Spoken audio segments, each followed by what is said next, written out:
Miami Dolphin fan, let me ask you something. Do you love the Dolphins? Do you think they are the greatest football team? How about the greatest show on surf? If you answered yes to any or all of these questions, then fins up and surfs up to the greatest show on surf.shop today. Celebrate the most explosive offense in the NFL with this awesome exclusive merch. From jackets, hats, shirts, and more, they have it all. Use promo code FINSTALK and save 15% on your order. Show off your fandom. Don't wait. Go to thegreatestshowonsurf.shop today. Miami has the Dolphins, the greatest football team. We take the ball from goal to goal like no one's ever seen. We're in the air, we're on the ground, we're always in control. And when all right, as always, Dolphins number one, baby! So fins up to all you guys. Thank you for doing I just want everybody to remember, we may not always agree on everything Miami Dolphins, but there's one thing we do agree on, is we are all Dolphin fans.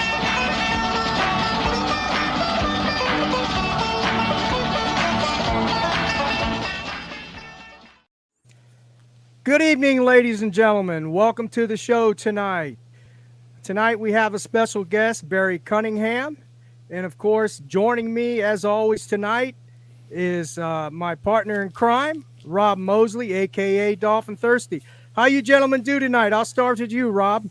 Can't complain. I was in the car for like 5 straight hours yesterday and today, going from Gainesville back to South Florida. But other than that, all is good.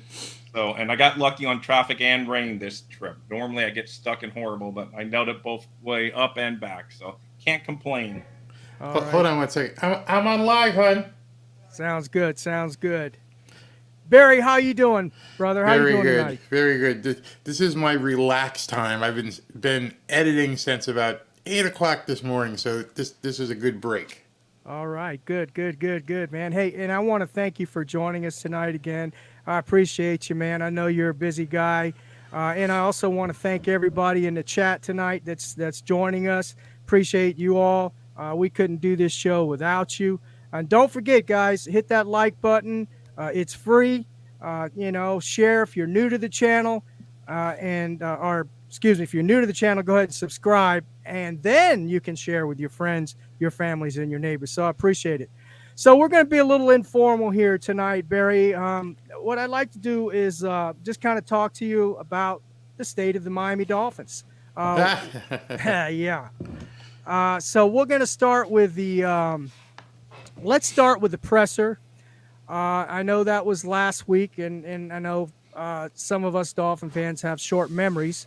But I wanted to bring up a couple of things that Chris Greer had said in that press conference that caught my eye, and I think if anybody was listening to that might have been a little bit of a wake-up call. Basically, he said that the Dolphins will be turning over the roster by 30 or 40% or more. Mm-hmm. So what does that mean in your eyes, Barry? What does that mean to the Miami Dolphins? What do you think he meant by that, and how do you see this going forward? Well, I think if they're going to give, for whatever reason, 2 of the big bag, then it's going to affect what else he can do. Secondly, it's obvious that a few of the players have decided or somewhat are leaning towards leaving and going someplace else. If I was Christian Wilkins, I would have been offended. If I were Connor Williams, I would have been offended. He actually came out and said, well, hey, you bet on yourself. You won, meaning we lost, and you've earned the right to go to free agency. Whereas if I wanted to keep somebody, if my wife and I weren't getting along and she's like, hey, listen, I'm out the door if you don't get this fixed. Well, babe, it's worked out for a while, but, you've earned the right to go find somebody else. That's not the words you want to say to somebody you want to keep. You need to come out in public and say, we're going to do everything we can everything we can to make sure that Christian Wilkins is wearing that number 94 jersey and is starting on our defensive line. We're going to move heaven and hell to make sure that happens. And we're going to do the same thing for Connor Williams. He didn't say that. He was very matter of fact, like, hey, see what you can get. And so I think a lot of people feel it's time to wave goodbye to Christian Wilkins because they're not going to give him the $20+ million a year he's going to be looking for, which means they're probably not going to give it to Connor Williams either. And God forbid, you may lose Robert Hunt. So his speech of losing 30 to 40%, well, there's 5 starting offensive linemen. If you lose 3, you're at about 60% right there. And so at that point, you're almost like a money launderer because if you don't pay Connor, you don't pay Robert Hunt, and you don't pay all these guys, they're just gonna. And 60%, I was talking about Teron Armstead. We don't know if he's gonna stay. Well, he's like 55% because he doesn't play half the season anyway. Yeah, exactly. So, number one, where are you gonna find all these guys? Because you don't pick until 21 or 22. Number 2, where are you going to get money to go out and find free agents? So, to me, that was a complete dumpster fire of a press conference, and not the kind of thing I'd want to hear. It wasn't positive news going to the off season. I've made some videos after the season was over, and people say I'm being very negative, and I said, okay, do me a favor, and I'll pose it to anyone that's watching this. I'll say the same thing. Tell me anything positive you see going into 2024. Just tell me what you see positive.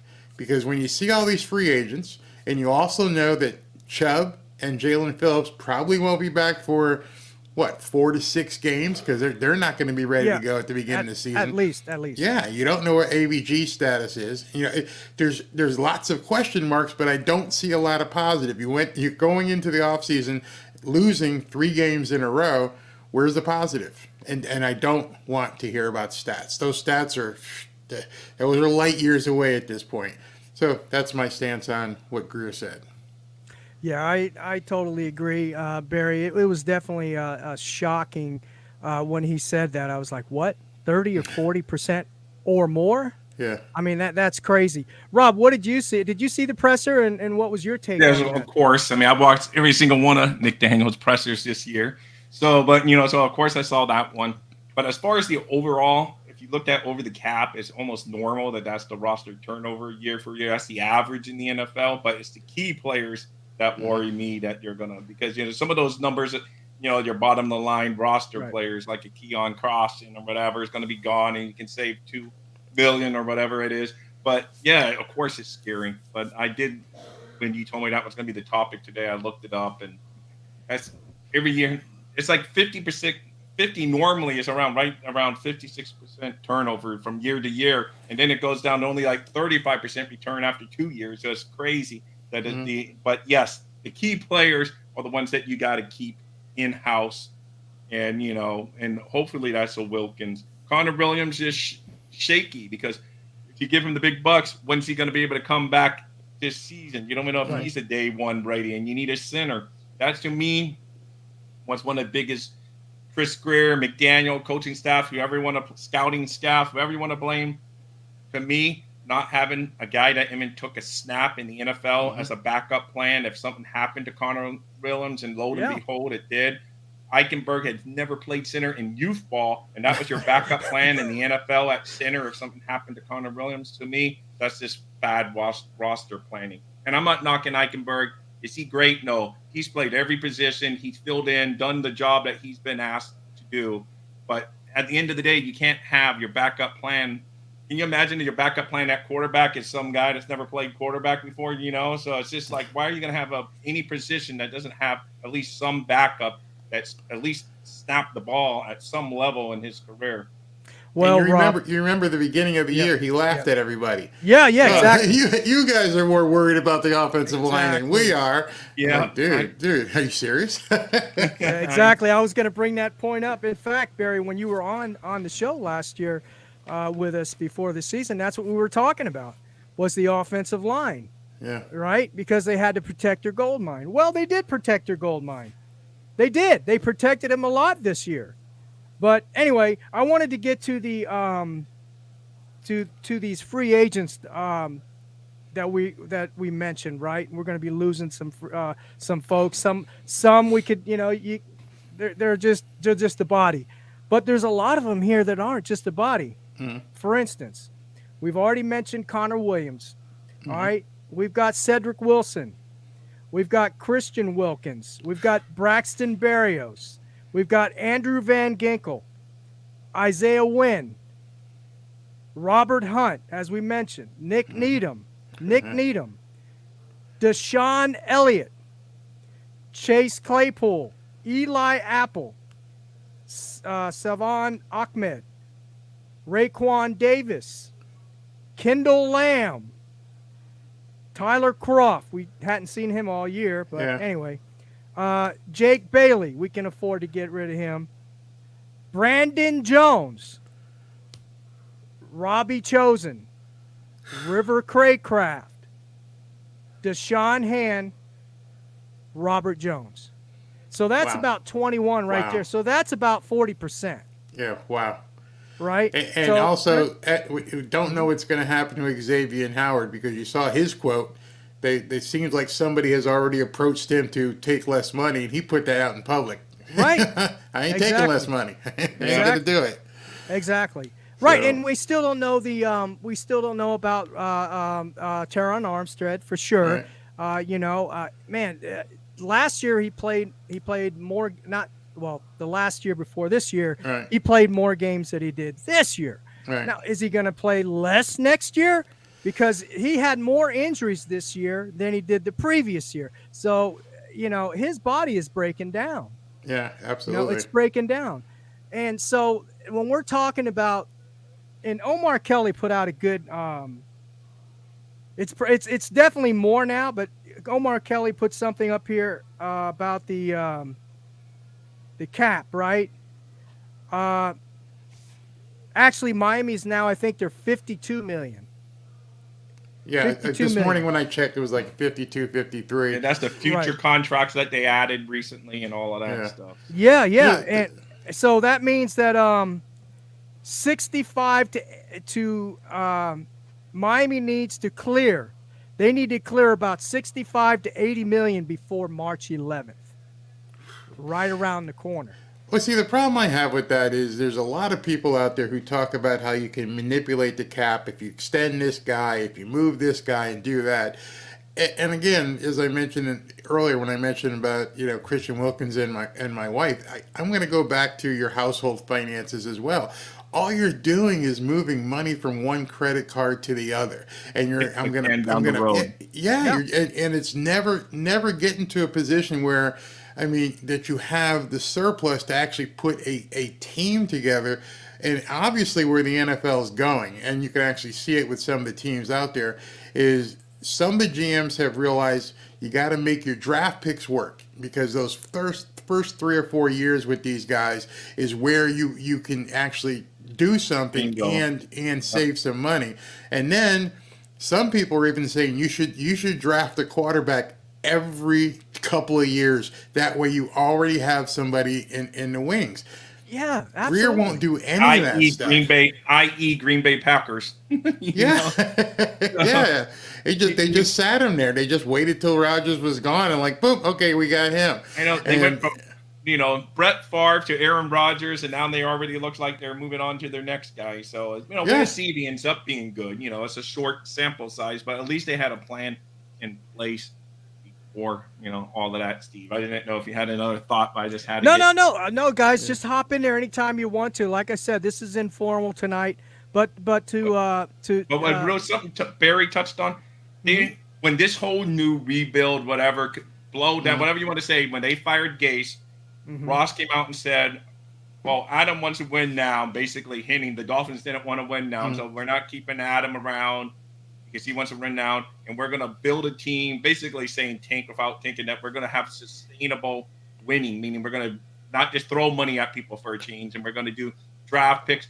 Somewhere I don't know if it's Ross came over not winning fast enough, or Greer just got greedy when they called him about Tyreek Hill, and then it's like Chubb, and then it was like all in. So I don't know where they ventured off, because they said we're just going to build through the draft. Like Barry said, that is the most sustainable way to win, because it just is. It's because you get the bargains when they're young, and then you just get years to find someone else and keep on the process chugging along. But somewhere along the line, they ventured off, and it was just all in. F them draft picks, everyone was joking about, and then right again, now we're all big. We're paying Chubb tons of money. Yep. We're paying Hill tons of money, Ramsey tons of money, and that's not. It's just they got off course. I don't know if it's just they got off course because they weren't drafting well, and Greer saw like, I'm screwing up the draft. I better just overpay for these guys. I don't know. Where do you guys think it went off course? Well, I mean, obviously, and I'm not saying this to denigrate the guy. I'm just looking at history. Obviously, he doesn't know how to draft. You used a second-round draft pick on a player you couldn't even put on the field. Yeah. How did you miss on a second rounder? We're not talking fifth or sixth. A second-round draft pick. Cam Smith wasn't able to get on the field. Year before that, you completely. I thought Eric Ezukama was going to be something. Didn't even get on the field. Channing Tindall barely got on the field. How do you miss that many high-level draft picks consecutively? And then what are you going to do this year? Because whoever's doing their personnel and their scouting must not be looking at the things that the coaches want to use. Because if your second-round draft choice can't even break into a rotation, there's something really wrong. Yeah, I agree on that. That was very big disappointment. I don't want to get off track here, but since you mentioned Cam Smith, well, number one, Cam Smith was a friend of Chris Greer's son, right? Correct. Okay, Dave Hyde. You know who David Hyde is, right? All of us know he is. Sun Sentinel, right?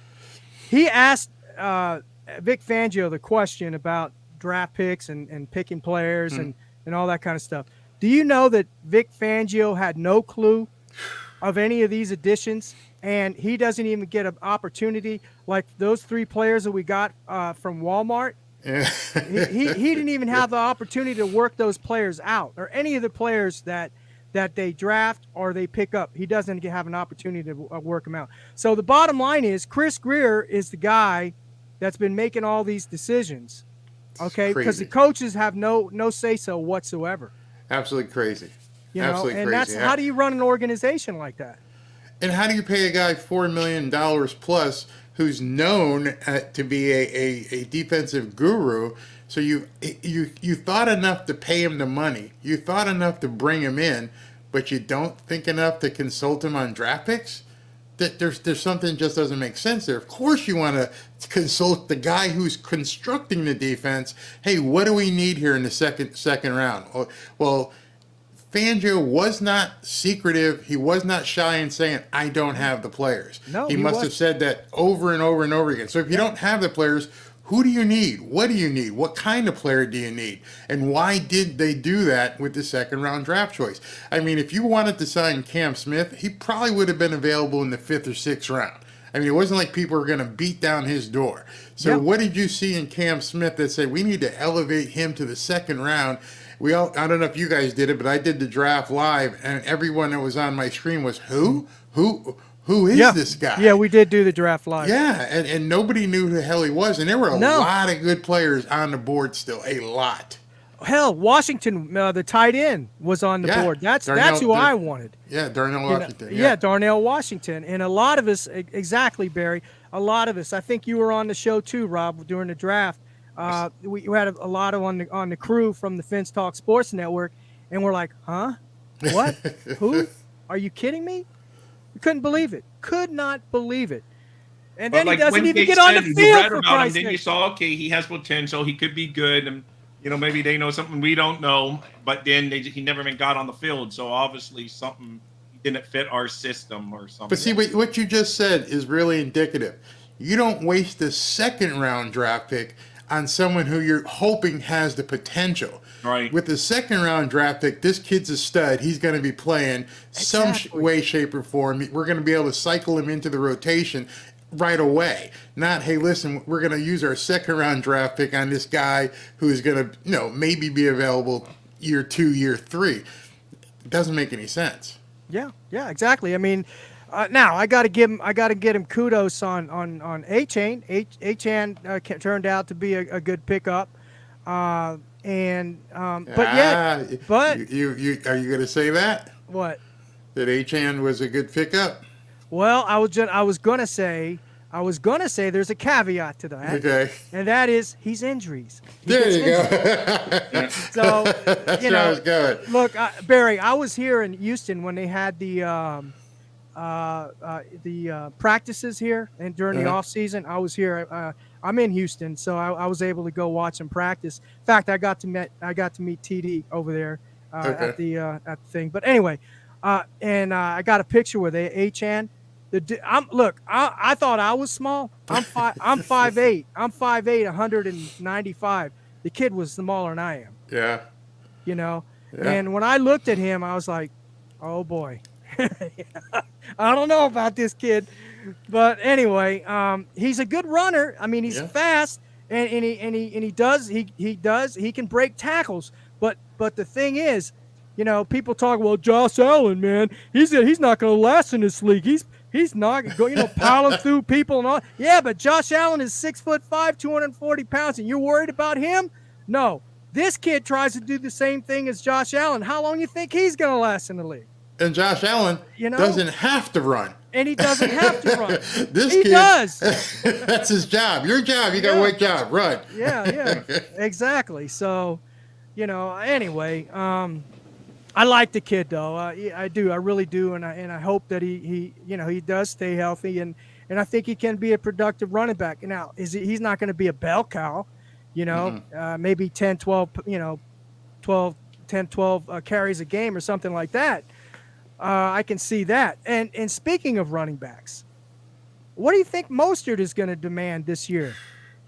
As far as monies goes, the man had 20. How many did he have, Rob? How many touchdowns in Mostert have? 21, I thought. 21, 22, yeah. 21, 22. Now you put me on the spot, but 22, something like that. Right. Well, Rob, I asked you because you know all this stuff, man. I know, but now the history guy. Too long since this season. I normally know it, but it's like 22. I was counting them down during the season, and then we fell apart once he got hurt. But how much is he going to demand? You think he's not going to demand more money? He's going to say, hey, man, I'm 31 years old here. I don't have much time left in this league, but hell, I put up a good numbers this year. I made, and the numbers that count, not yards, touchdowns. Well, I noticed somebody had made a comment, and I try to keep steering people away from there because they said A-Chan was a good pick because he had 1,000 yards overall and whatever the rest of that comment was. And I try to tell people you have to measure statistics when they actually mean something. As we found out during the season, the teams that they had to play that were of playoff caliber teams, go look at his record in those games. Go look at his stats in those games. Don't look at the garbage time stuff that he got with with some of those teams like the Giants and the Commanders, etc. Look at the numbers. Yeah. And when everyone kept saying that this was a high flying offense, go look at the offensive numbers specifically when it counts. And when you look at it when it counts, and put blinders on, and don't bother looking at the 70-20 game and all that crap that was going on. When you look at the Chiefs and the Eagles and the Cowboys, and throw in the Titans and the Buffalo Bills twice, and look at the numbers there, you're going to see a huge discrepancy, and people won't focus on that because that's what matters, because that's who you're going to face in the playoffs. I could give two craps about the stats people run up during the regular season. When you're playing tough competition is when it shows what you actually can do. So is it a byproduct of Mike McDaniel's scheme being found out, or is he not able to cut and do the things he needs to do against quality linebackers like, Queen and Roquan Smith and that caliber of linebacker out there, because he didn't do crap. I mean, it was so bad that they actually had to take him out. And I mean, they put Mostert back in. We didn't see Chris Brooks hardly at all. I mean, people get mad at me because they say I'm negative, and I'm like, no, because I don't pay any attention. I don't pay any attention to the BS. It doesn't matter to me. I only want to know, can this team get through the playoffs? Do you guys realize I did some research for videos coming up? Let me just tell you something. In 30 years, without a quarterback named Tom Brady, 30 years, since 1994, how many AFC East teams have played in an AFC Championship game? Oh, wow. Good question. None. Yeah, I was going to say because Buffalo has fallen short each time. None. I know. So the AFC East, i.e. the AFC least, they're not playing ball that gets them through to the championship. And other than Tom Brady, no team, not the Jets, not the Dolphins. What year was that since? So that 1994. But didn't the Jets make it to the AFC Championship a couple times? Nope. They got. I thought they did, but you might be right. I said win the AFC Championship. Win. Yeah, Okay. I thought you said appear in the AFC. No, I'm sorry. Win the AFC Championship. Okay. Not since since 1994. Right on that. The only AFC East team that has won the AFC Championship New England, is New England. That's it. Yeah. So Courtwright is right. And I looked it up on Pro Football Reference, but he beat me to it. It was 21 touchdowns, 3 receiving, 18 rushing. Yeah. Right. Well, and he's under contract for next year, according to this. So we're but he's gonna want more. He's gonna demand more money. You know. If he's under contract, what are you gonna do? He's not gonna hold out. He's not gonna be. Well, I don't know, man. I don't know. Yeah. I don't know. What's your take on that, Barry? What could I don't know. What do you think? You think the way Chris Greer keeps liking to swing for the fences? I would not surprise me at all if he moves on Raheem Mostert and goes after Derrick Henry, because he likes the big name.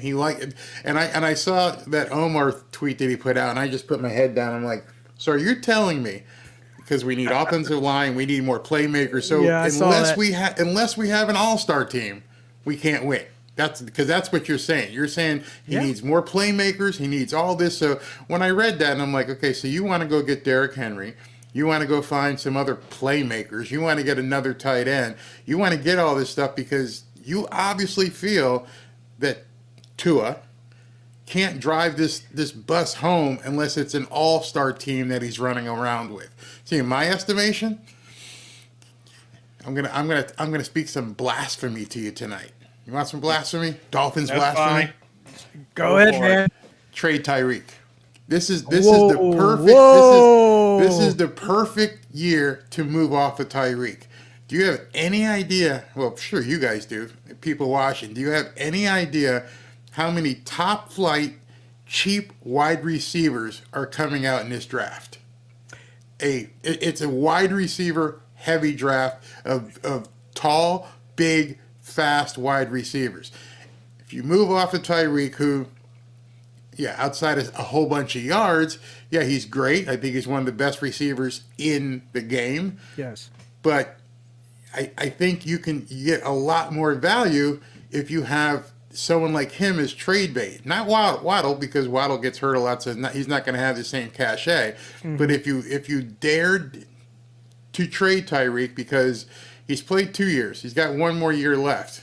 Might as well pull the trigger now and move him, and then go draft a Marvin Harrison Jr. or somebody like that. What do you think you could get for him? Other teams knowing that this is a strong. I don't even know if you would get a first-round pick with the money. Somebody who's right there, ready to win the Super Bowl.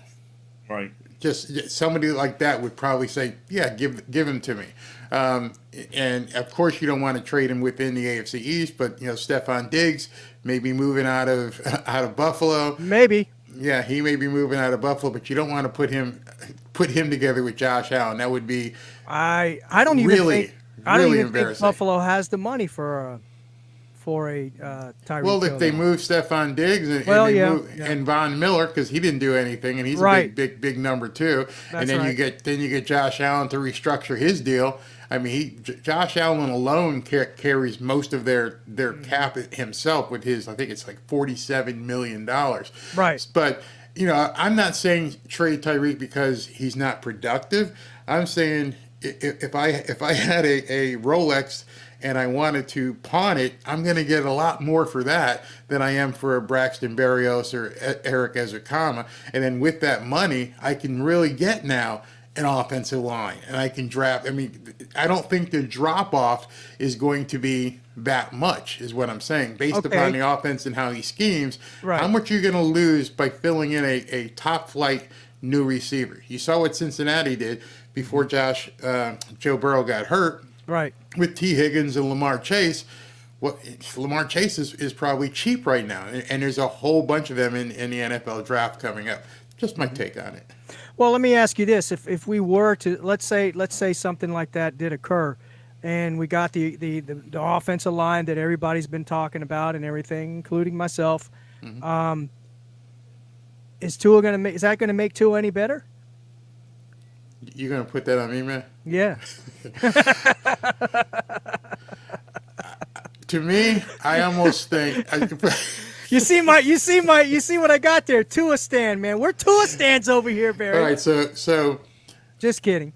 No, I'll answer that. I think Tua, as you know, I've done videos on this as well, became too reliant upon the curveball.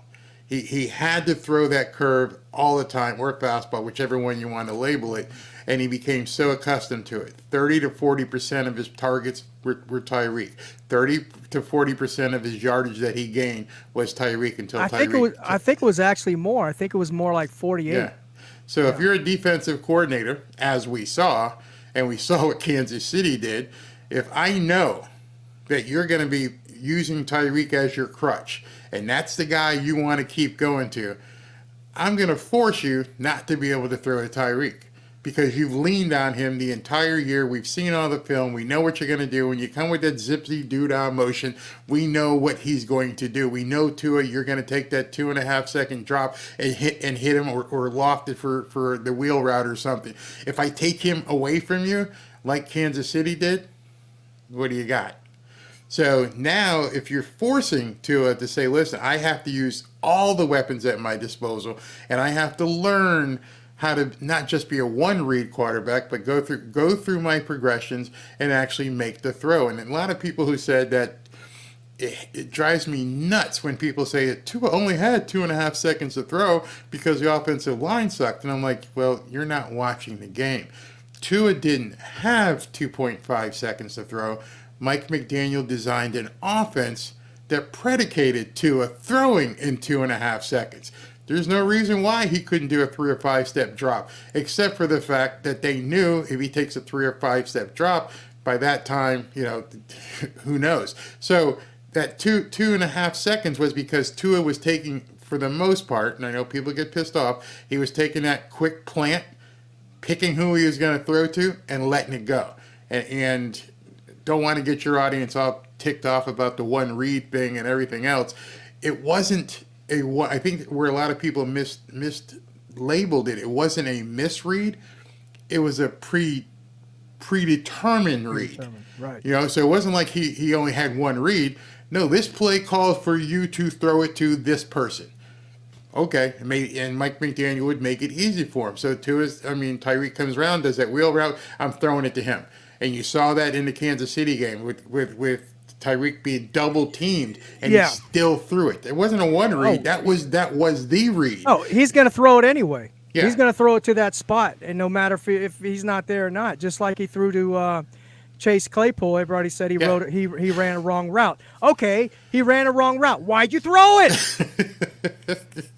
I was supposed that simple, to, man. It's that simple. And you know what the giveaway to me is, and it's always been. And I say this a lot, and I go, watch any other football game. Watch the Kansas City game. Watch what happened in Baltimore's game.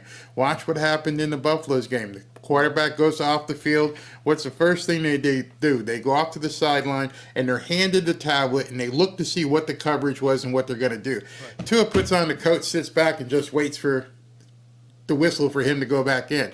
Why? Because he doesn't have to look at coverage, because Mike McDaniel's saying, on XYZ play, you're throwing it here. Mm-hmm. And it worked because the personnel of the other teams that they played weren't able to keep up with Tyreek Hill or block. They didn't have the personnel like some of the good teams did to stop the end breakers. So it was always going to be open. So he didn't have to. I don't care. Mike, I'll leave that to Mike and Frank Smith to make sure they understand which play I should be running, not calling. If Frank Smith's still here next year. And if what's the other one? Bevel, if he's still here next year. Well, Frank Smith, I've always had a question is that I don't ever have known any other offensive coordinator that doesn't call plays. So during the game, what the hell does Frank Smith even do? Does anybody know? I couldn't answer that question. Well, there's a few other. I mean, Joe Philbin never called plays in Green Bay, and look what we got. And then and I actually Mike McDaniel didn't really call plays for the 49ers either. Nope. It was like run he game, did. He never called plays. Yeah. So it happens, but I don't know. I think people just think, well, you see, Rob. Now you brought up something we need to talk about. McDaniel. Mm-hmm. Okay. Should he be calling plays, or should we hand that off to Smith if he's still here next year, or whoever they bring in, or whatever? Should he be calling the plays? Do you think that's going to help out? Do you think that's going to help out as far as miscommunication, as Tua would say? Is he calling him now? Is who calling him now? Mike McDaniel. Yes. How do you know that? That's a good question. We don't know that. Because what if, and it's just that's a good hypothetical. Here's a conspiracy theory. We're in year 2 of his offense, and up until the last game of year 2, Tua and everybody else kept saying we're having communication issues getting the play in on time. What if the play's being called by Frank Smith, and then Mike McDaniel, he calls it down to McDaniel, and then McDaniel then wires it out to Tua. There's something that's causing them not to break the huddle in time, and it shouldn't be from the head coach. The head coach is walking around with the clipboard, and he's like, we're going to run Z5, left route, J5, 2, 3, 4. Done. You're done. It took me literally 3 seconds to read that. What's causing you to burn all the time and call timeouts, getting out of play that when you've got the chart right in front of you and your quarterback has the audio in his helmet? So that was another question I began to raise is because nobody could ever tell me what is Frank Smith doing. He's the offensive coordinator. Is Frank Smith up in the booth seeing what's going on, radioing down to Mike McDaniel what the play call is, and then Mike McDaniel telling Tua? Because something doesn't make any sense. The whole dust-up I had with Teron Armstead, and I caught him, and he said the same thing. We had communication issues. And every reporter, I would be like, well, why? Why are you still having communication issues 2 years into your system, all the way to the end of the season? And then the second question, how are you going to fix it? Because you couldn't fix it in 2 years. And so I get these questions, and of course people get ticked off at me because it doesn't make sense. So, I know a lot of people are like, we got to take the play calling away from Mike McDaniel. And then so I just started doing hypotheses. What if he's not calling the plays? Mm-hmm. What if he's just being a conduit? Because there should be we watch every single coach all weekend long. Andy Reid, and we watched, Sean McDermott or Joe Brady. They get him in on time. There's hardly any Why is this team suffering from so many communication issues? Is it their naming convention of the plays? Terminology, Something's wrong. And they haven't been able to fix it the entire 2 years of his existence. So at that point, they never do. I would ask someone when they go into the press conference and go, what exactly is the problem with your communication?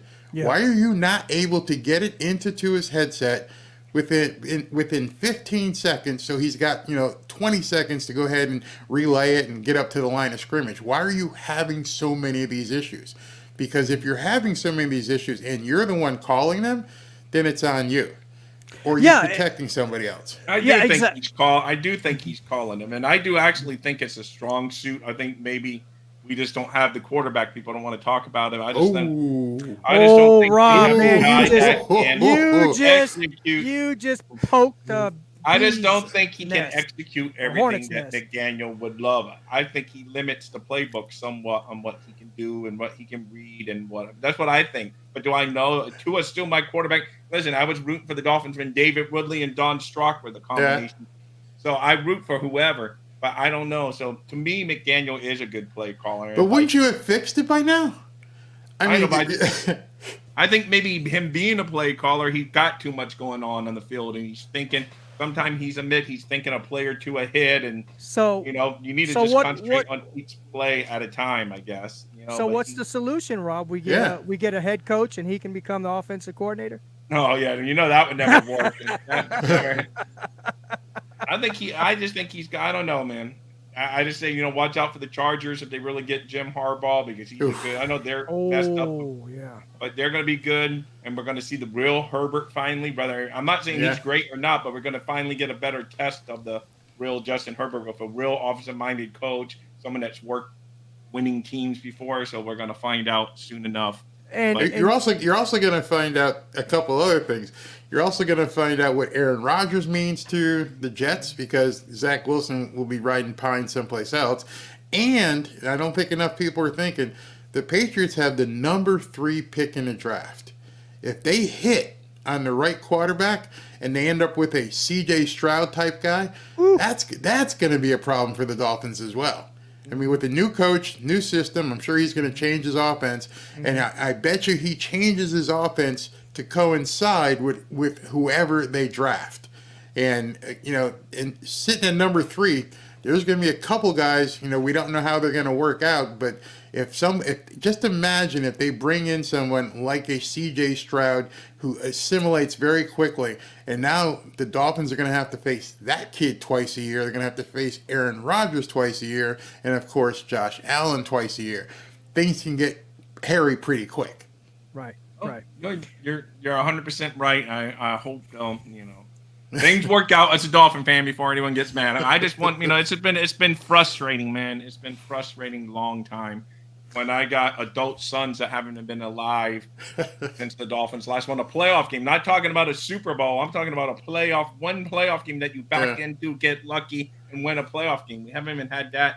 So it's frustrating. It's just a frustrating experience as a Dolphins fan. So well, I've had the opportunity to watch in the Miami Dolphins when I lived down in South Florida, and I've been a fan since 1969. I was 13 years old when the Dolphins I was 12 years old when they played Dallas, 13 when they beat Minnesota Vikings. Okay. And then I also saw them beat Washington. So, I had the pleasure to watch the Miami Dolphins in their heyday. And my wish is, I like you said, Rob, your son hasn't seen a playoff win, let alone a Super Bowl. Well, I've seen it all. And that's my wish. I just love to see these Dolphin fans, younger Dolphin fans, youngins, get to see a playoff win and a Super Bowl win with the Miami Dolphins because there's nothing like it, man. There's nothing like it. It's a beautiful thing. So that's my hope. But we can't live on hopium, right? I mean, if you look at the media and you look at the Dolphin Twitter and the Dolphin community. You got a lot of these beat writers and even some YouTubers. I'm not ashamed to say that. I'm not going to name their names. All they're doing is pushing hopium. Hopium. Yeah. They're putting the rose-colored glasses on and pushing hopium, and they're not telling the fans the truth. The facts. And I know people don't want to hear the truth or the facts. Well, look at the comment. Look at the comment on the screen right now. How about a little positivity, or is it going to be this toxic for the next 8 months? Why is it toxic? Why is reality considered toxic? And I keep asking people, and then you heard the news today, right?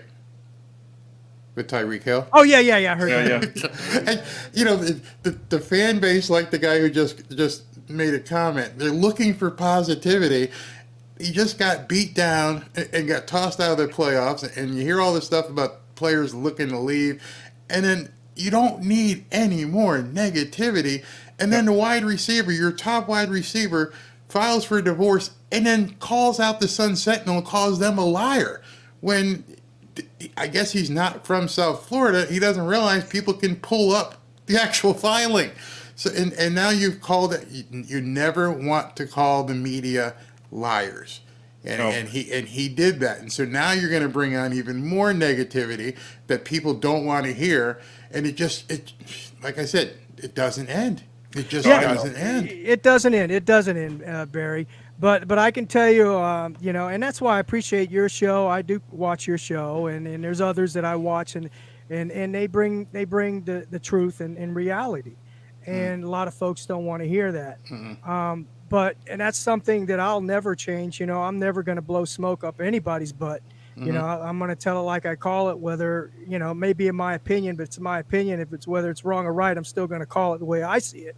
I will never put the blinders on for this team. I did so many, many years. I did it, and I don't know, call it maturity growing up or whatever. But I know Rob has seen it. We've been through this rodeo, and I'm sure you have too, Barry. And you're just over it at this point. That's why you're just over it. Yeah. Just over it. Just do it. No more excuses. Do it. And that's why. And this is a good segue into. I'm just over it with Tua.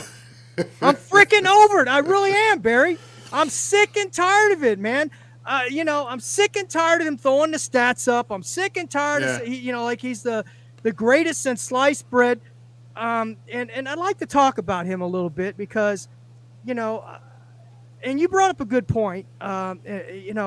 Sometime last week, I believe you said, I didn't change, Tua changed. Yeah. And you know what? When I did the research and I went back and looked, and I actually wanted Tua Tagovailoa in the draft. Mm-hmm.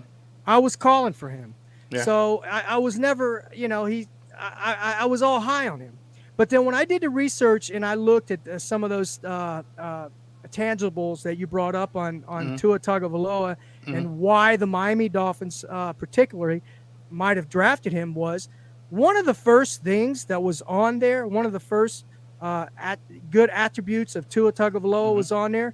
I want to know, anybody in the chat, can you guess what it was? What was Tua's It wasn't one of the first things. It was the first. The first thing, yeah. Right. Can anybody in the chat please tell me what that is? I'm going to give you a few seconds. I want to see if you all remember why Miami Dolphins might have chose Tua Tagovailoa. One of the reasons why. Anybody know?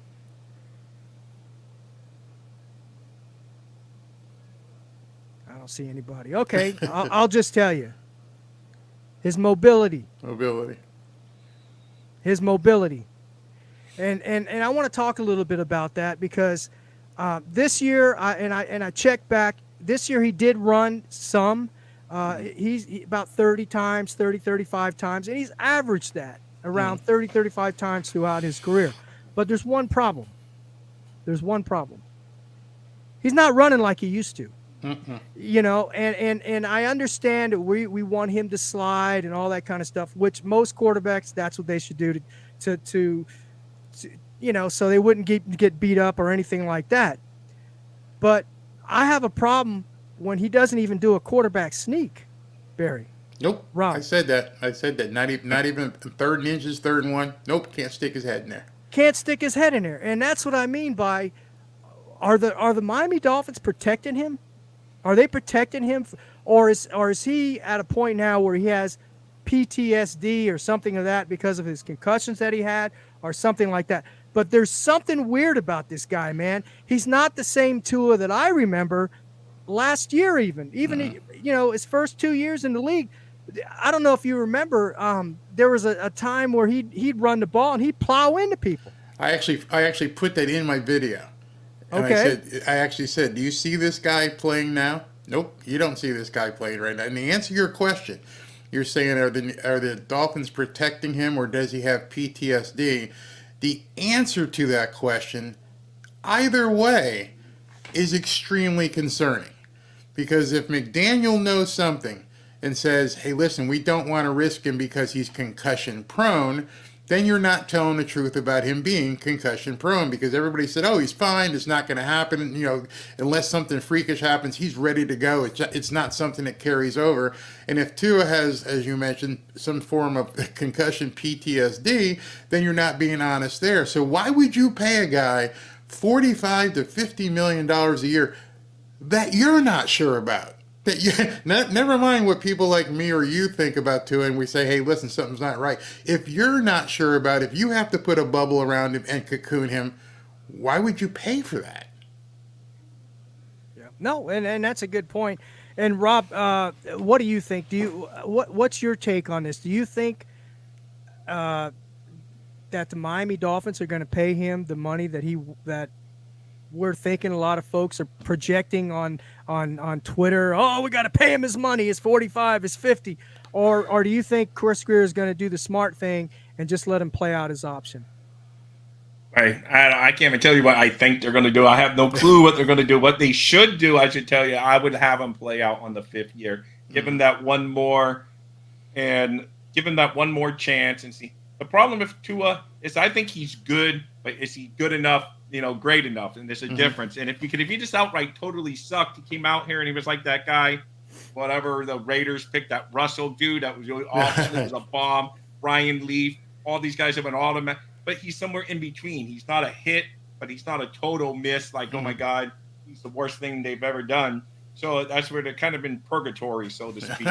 Good word. That is a good word. That's and it's just perfect. So I say give him one more year and see. And then if he leads us to a playoff win and anything after that, then he's probably earned his money either with Fuzz or some team is going to give him the boatload of money. So, but I don't know what they will do. They may, because that's an avenue of freeing up money for this year. Again, pushing the can down the road, not worrying that you're going to have to pay him big money in a couple of years. But this year, hey, Tua, this year we're only going to have you with like a $10 million cap hit instead of the $20 million that we owe you right now. But he's going to take it because he's going to have a lot of guaranteed money. But that's just, again, kicks the can down the road, and now you got a bigger problem because it's hard to move on. I know people say, oh, the Dolphins moved on from Ryan Tannehill, but we dumped him for a 5th-round pick. It was a couple of years after paying him the big money. And, it's just we don't want to be in that same – we don't want Ryan Tannehill 2.0 here. Give him the big money and then still realize he's not the guy. That's the toughest part. Exactly, and that's a good point. You brought up Ryan Tannehill because there's another part of this fan base who says, "Well, he's the best quarterback we had since Dan Marino." You don't even have to go back that far. Just go back to Ryan Tannehill. If you look at Ryan Tannehill's numbers in his 4th year, they're almost identical to Tua Tagovailoa. Yeah. And we paid him the big money, and look what happened, right? Yeah. So if that doesn't tell us anything, then nothing will. If that and doesn't look at all the existing guys who got paid big money and didn't do anything. Herbert, nothing. Herbert, yeah, Burrow got hurt, nothing. Yep. Of course, Deshaun Watson, nothing. Danny Jones, nothing. Yeah. So the track record of quarterbacks who get that big money, unless it's like Patrick Mahomes and Josh Allen, the rest of them couldn't even perform. Even the ones who stayed on the field, Jalen Hurts, they got bounced. So why am I paying you? I think the era of those big guaranteed contracts has to be over. We see now they are not unless you viable. hit on a Patrick Mahomes type player or something. Yeah. Other than that, because he can carry the team even if you're weak in some other spots. Yeah, I mean Patrick Mahomes is in a league by himself, man. He's elite, Yeah. But Tua's in a league by himself, but he's not in an elite league by himself. Right. He's just by himself. I mean, I'm really over him. I really am. And how can he be a franchise quarterback? We're talking about the one read, and TD brought up a good point the other night. I was listening. And you even said it, Barry. He's not a one-read quarterback. He's a no-read quarterback. It's predetermined. He's coming out the huddle. He's coming out the huddle. It's all scripted. He knows where he's going to go. But TD brought up a good point, and we'll call it quits after this, Barry. I know you got to go, and it's getting to be that time. But the thing is, he brought up a good point, and it got me to thinking. And now I don't know if that's the fact or not, but it's just a theory. What he's saying, what he saw in the film and all that kind of stuff is Mike McDaniel has given Tua Tagovailoa options. He's given him options on one side of the field or the other. And when they're lined up on the one side, when Tua goes back, he's already, as you said, Barry, he's already predetermined where he's going to go, but it's going to be on that one side. Right. So all he has to do is go back and throw it to that to the spot that he needs to throw it to, and hoping that somebody's going to be in that spot. And when I thought about that, it kind of makes total sense, because if you watch the Miami Dolphins when they line up, number one, they don't have 5 receivers going out. No. Normally they only have like 2 or 3 that are going out. Right. That's it. And no tight end. And no tight end on occasion. And if it is a tight, now that's another thing. Everybody's been saying, well, if we get a tight end, that's going to help Tua out. No, because he doesn't even look at the tight end half the time. So how's that going to help him out? So anyway, that's what I have about Tua. You can look at the recipe. Just look at the teams who are left. Kansas City, you got Travis. Baltimore, even replacing Mark Andrews, they brought in this guy Isaiah Likely. He's a stud. Detroit, Sam Laporta. Buffalo, 2 of them, Dawson Knox and Dalton Kincaid. It just goes over and over and over. These guys, George Kittle at San Francisco. I mean, if he's from the Shanahan tree and these guys are all running with stud tight ends, why don't you have a stud tight end? It's mind-boggling, because are you reinventing the Shanahan playbook? Because they all had big, strong, capable tight ends. We didn't. Yeah, well, I think it's like Rob said. I think Tua Tagovailoa, I believe the same thing. I think he's limiting Mike McDaniel in his play calling and breaking open the playbook because of that. Because he's not a very fast processor. I'm not saying he doesn't process at times. I'm not saying that, but he's not good at it. He just doesn't process the field like an elite quarterback should, or a franchise quarterback. He just doesn't do it. And you have to wonder why. Didn't he used to? Or because I haven't heard Nick Saban say anything. Did Nick Saban do the same thing with him? Because, I mean, it just doesn't make any sense. Is it all because of the injuries from before that they have to get the ball out of his hand? I don't know. Yeah, I think that's part of it, Barry. I think that's a big part of it. I think they want to protect him. That's my theory. I think they want to protect him. They want to get the ball out of his hands very quickly, and I also think it's because part of it is because of the processing. Yeah. He doesn't process the field, because if you look at some of the film, and I know you have, and where he did have some time to throw, what happens? He still throws it to the guy that's covered or Tyreek. So there's your answer. There were guys underneath all the time, just wide open. Just never even looked at them. Yeah. I mean, when he came out the huddle, people say sometimes that he's processing or he's looking for his progressions, and that's not it. He's looking the safety off because he already knows I'm going to throw it over here. I just don't want the safety to know it, so I'll look this way, but I'm still coming back over here. Mm-hmm. Yeah. Otherwise you would hit these things underneath. And the other thing I pointed out is very, very, very seldom does he call audibles. When I watched the Buffalo game, I was screaming as I was doing my live broadcast. I'm like, I can see 8 guys in the box. I can see it right on my screen here. How do you not see 8 guys in the box and don't say, check, kill, and hit the tight end or Durham Smythe or somebody? I made no sense. It just made no. And you handed it off or did that stupid pitch, and you got 8 guys there. I mean, I don't care how good Achane is or Mostert is. You got 8 guys, 9 guys in the box. You ain't gonna make it. Yeah, no, I agree. But I think that's what it is. And Barry, again, I want to thank you very much for coming on tonight, man. Appreciate it, brother. If I can get you on again sometime during the off season, I'd like to do that. I'll DM you if you don't mind. I'll be available. I'm pretty much going to go dark on most Dolphin stuff until probably the draft.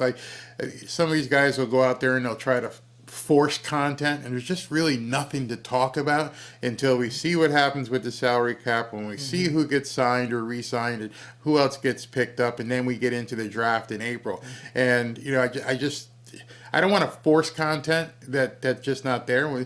They got enough to work on. We'll see it soon enough, so that's just where I'm going with it. Gotcha. In other words, I'll be available. Yeah, absolutely. And we're not, Rob and I on the Fins Talk Sports Network, we're probably not we're going to continue throughout the year, but It's not gonna be the programs I'm gonna cut down the programs to maybe 20, 30 minutes, and it's gonna be if there's anything breaking, any kind of breaking news, trades, whatever stuff like that kind of news. So I'm with you on that, and I'm sure Rob is too. And Rob, where can they catch you? Where can they catch you this week, man? Oh, I would do a couple shows with Dolphin Thirsty to close out this season because I was on the road the past couple of days. So that's why I'm looking tired, G-Man, because I was on the road. But so I'll be back doing a show tomorrow morning, kind of closing it out, and then like Barry really start looking into the draft and free agency and stuff like that. Dolphin Thirsty here on YouTube. And G-Man says Barry Teron Armstead is looking for you. You know what you guys need to watch? Look who, if you look at the top, the people picking in front of the Dolphins, and you see who needs what, and you can see the Dolphins are gonna be in a position, of course, to get a big tackle, but a quarterback is going to fall. I mean, it may be Bo Nix, it may be Michael Penix, right? It may be, but there is gonna be a quarterback at 21 or 22. And I saw a lot of people talking today. It's like they're adverse to drafting somebody because they don't want to hurt Tua's feelings. And I went, oh my God, please. What are we talking about? This isn't Romper Room, man. I mean, God. Yeah. Well, so, anyway. It would be to their best interest, I think, if they do draft a quarterback, and draft a quarterback, every year, really. I mean, look what Kansas City did, right? They had a quarterback that was all pro, got him to the divisional championship or whatever, and what they do? They drafted Patrick Mahomes. Yeah. And it doesn't cost you anything. First year quarterbacks, especially out of the top 10 picks, isn't going to be really expensive. The guy doesn't work out, you burned a first round pick or whatever, but at least you're trying. You're trying to hit on somebody. You're basically buying that lottery ticket. And you did it with Cam Smith. Pick somebody. I bet you somebody like in the second round, a Jordan Travis, the guy from FSU who got hurt. You don't want to get into the same thing as Tua, but that kid is really good. If he passes medical, that may be somebody who will drop to the second round that you could bring in on a flyer. And if he doesn't work, you don't lose anything. Right. But you could hit big. So there's a lot of quarterbacks, a ton of wide receivers. I mean, if you look at the wide receivers on the list, I saw there's a bunch of them. An absolute ton of them. From good schools too, so they've got the pedigree to make it work. So they've got a lot of options. It's just a matter of will they actually do it. That's the thing. That's the key right there, Barry. Again, thank you. Thank you. I could talk forever, and I know Rob could talk forever too. So, but I appreciate you, Rob. Go ahead and we'll shut it down now, and I want to appreciate everybody that joined us tonight in the chat. Make sure you like if you haven't already, and if you're new and you've been listening and you like the content, go ahead and subscribe and share with your friends, your families, and your neighbors. Again, thank you again for the show tonight, Barry. Thanks, guys. Yep. Thank you. Have a good week. All right, Barry. Bye-bye. All right, take care. So, Steve, close out. All right. Dolphins number one, baby. Dolphins number one. Hey, Miami sports fans.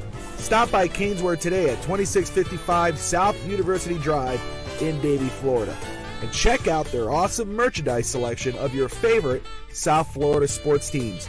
From the Miami Dolphins, Hurricanes, Heat, Marlins, Florida Panthers, and Inter Miami, they've got it all. Celebrate your favorite team and show off your fandom with their beautiful team starter jackets, killer-looking helmets, team jerseys, cool shirts, and more. And if you are out of town or out of state, no worries. Go to caneswear.com and find everything they have on their site. Select what you want, and they will ship your gear to you. Anything over $99 is shipped for free. Don't wait. Stop at Caneswear today.